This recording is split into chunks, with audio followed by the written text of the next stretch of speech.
Hey guys, OGalbina here, and one of the things I love most about Pokemon Draft League is how it really tests our ability to problem solve.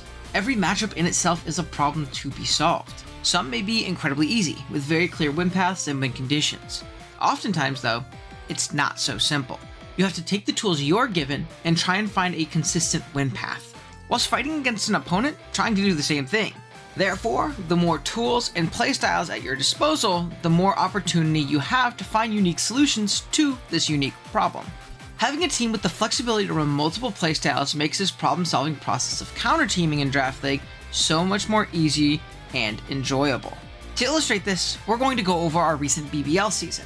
We'll briefly go over the different teams and styles we were able to run throughout our season. This video's purpose is not to go over the battles in depth. If you'd like to see those, go check them out in the playlist link below and on our channel.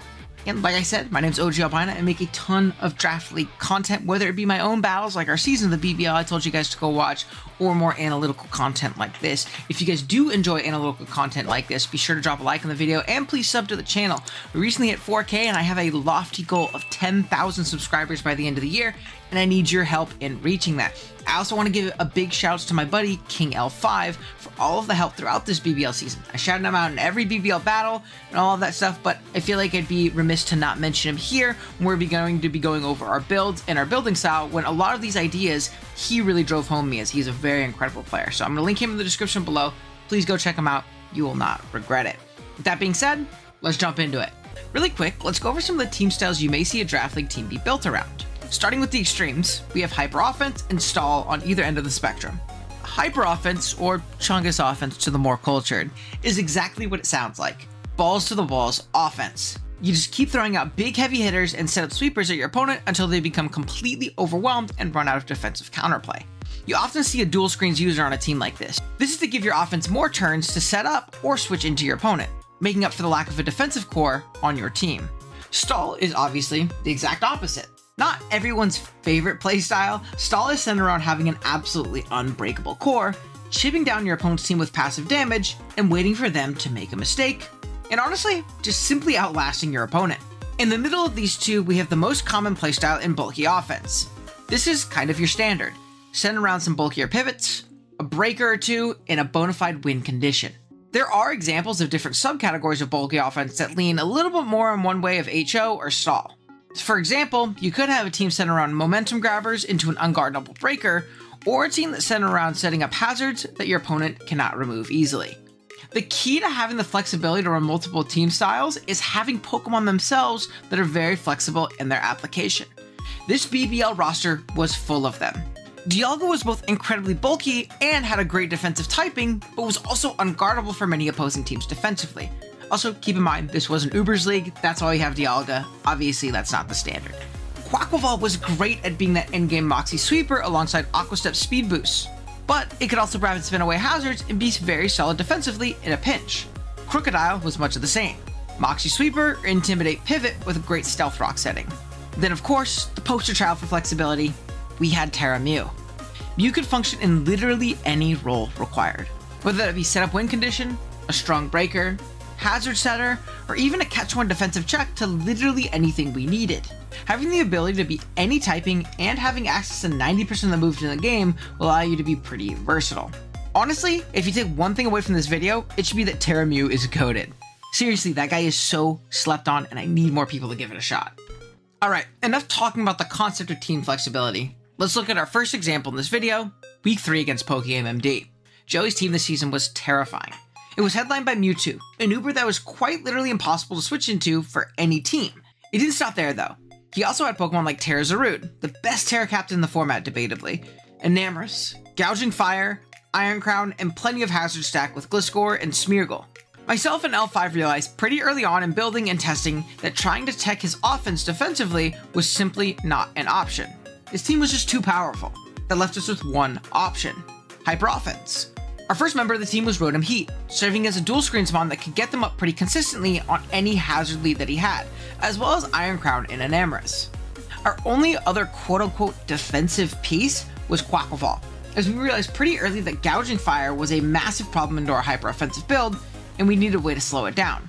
It was also very important for the potential Sticky Web from AIM's Smeargle, as that could really stop our plan of hyper offense.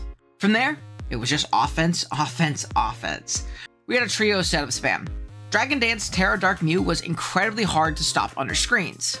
Calm Mind Booster Speed Flutter gave us a great Mewtwo and Enamorous Revenge, while also being a great win condition in its own right, and Swords Dance Trailblaze Ogerpon Cornerstone, which gave us a solid sturdy mon that could serve as an emergency check to scary threats, as well as just kill everything at +2 if it got a speed boost under it too. This team was then rounded out by Scarf Dialga, which is very reliable in means of revenge killing a ton of AIM's team. The game went to plan for the most part. We got up screens early with Rotom, broke through the biggest threat in Gouging Fire with a +2 Ivy Cudgel from Ogerpon, revenged Mewtwo with our Booster Speed Flutter, took out Smeargle setting up webs with our Flutter as well, used our Pyapa Berry on Quaquaval to get an important spin-off on the Iron Crown, then went to Rotom, got up one more screen, KO'd the Enamorous with our Dialga after sacking Rotom, used Mew to live a clutch hit from a +2 Zarude, putting in range of Dialga's Flamethrower for a narrow 1-0 victory. This was a super fast-paced game. It was over in just over 17 minutes. It was also a game where we couldn't afford any mistakes. Hyper Offense is very punishing if you miss position even once, as you can straight up lose to the lack of a defensive backbone on your team. I only mention that because I think it's very important to keep that in mind if you plan on running a hyper offensive team like this in the future. You really need to plan out your game plan in your sequences. It's not as simple as just spamming your offensive pieces and hoping things go well. From one extreme to the next, we have our week 5 team against D-Double. This was another instance of looking at the matchup early in the week, trying out a standard bulky offense type of build, and then kind of hitting a wall. My offense had some troubles breaking down Dell's team of super fat Pokemon like Solgaleo, Landorus Therian, Latias, Dondozo, Heatran, and Diancie. What we did notice about Dell's team early on was his severe lack of hazard control, being only the very bad Cinccino with Tidy Up. Building off of this as our starting piece, we decided that the best team style to exploit his hazard weakness was a stall team. This is by far my favorite build of the season, because if you look at our team, we don't really have any semblance of a conventional stall build with Pokemon like, say, Chansey, Gliscor, things of the like. Instead, we dipped into our lower tier Pokemon to slow down and immobilize Dell's team. This core consisted of the combination of Quaquaval, Weezing, and Sableye.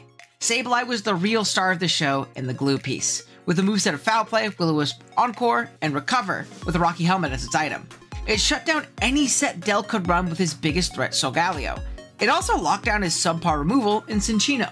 Quaquaval formed a beautiful defensive pairing with Sableye, hardballing the Heatran that would likely try to punish Sableye and always get a free rapid spin-off if it elected to try and get up rocks. It was also incredibly important to get knockoffs on likely switch-ins that may be holding heavy-duty boots to get around our hazard stack.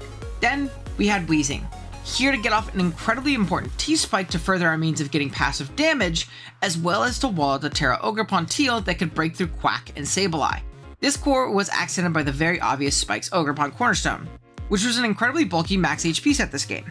We also had a Choppleberry Rocks Dialga, which could serve as emergency lure to Ogerpon, Solgaleo, or Urshifu, and a fun win condition and defensive piece in its own right in Mew.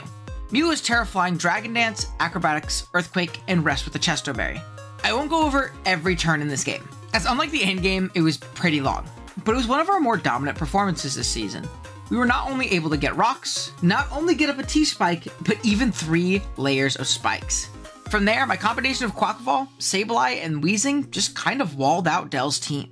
We even got incredibly unlucky in this game, with a late game high roll crit from Ogerpon into our Sableye, and a big Zen Headbutt flinch into our Weezing. Even then, the game was never in danger of actually being lost. You don't often see stall in the super offensive Gen 9. And even when you do, the unwallable core typically isn't the offensively oriented Quaquaval and 2 super low tiers in Sableye and Weezing. But through flexibility and creativity, we were able to get it done this week. Lastly, let's meet right back in the middle and go over our finals build. This was a great game. Please go peep it if you haven't done so already. But some context for this one is that we played John Jr. earlier this season in week 6 and he smoked us. It was one of our 2 losses on the season and it wasn't particularly close. I will cope a little bit and say this is one of, if not my worst matchup we had all season. That week I kind of defaulted to the mindset of bad matchup, time for hyper offense. However, I was super punished for the reasons I mentioned earlier. I kind of threw my offense at the wall without a great plan into John's team. However, the benefit of getting rolled in the first game is that we can recognize our initial mistakes in the preparation process and fix them. This team we had went back to the basics. Bulky offense centered around strong breakers and strong sequences into them. We had identified early that Quaquaval was a huge threat to John, but not in the traditional Swords Dance way. Instead, we intend to use it as a way of getting in on John's bulkier pieces and get free turns to stack Moxie and Aqua Steps boost with a Life Orb. A great example of this is our lead Eject Pack Dialga. Dialga was a great rocker here, but it also forced in Pokemon like Swampert. If Swampert was John's Dialga pivot like it was in Week 6, we could click Draco on a switch in, Eject Pack out, and get into Quackle and click a button. If we Stealth Rocked on a Swampert switch in, then Draco'd, we could go Ogerpon on the Eject Pack and get up a Spike, especially if John left his subpar removal at home. This is actually the exact sequence that happened in the game. The rest of the team was just about having something for the most optimal sets that John could run. We had Scarf Fluttermane to revenge boosting Kieran Black and Iron Boulder, Defensive Crook to switch into Iron Boulder, Terrastellar Mew, which might be bad in a more offensive builds, but super punishes balance / defensive core alongside hazards, and then Pokemon like the aforementioned Dialga, Ogerpon, and Quackleval to click buttons. L5 actually put out a super long Mega Cut video where we go into the whole building process, mocks, documented the team changes we made, and did a little game review afterwards. It's a great video, go check it out after this one. But in the end, due to a fortunate 2-hit Ice Wheel Spear, we barely snuck out the win and became your BBL Season 12 champion. This let us tie my GOAT and good buddy Kirby, as well as BBL legend Burgo with 2 BBL championships. Who knows, maybe next season we can become the only 3-time champion. Like I mentioned before, the theme of this season was flexibility. Whether it be the individual Pokemon's flexibility, the flexibility in team styles of the draft we could run, which, by the way, I love this team, it was one of my favorites that I've ever used, or flexibility in mindset.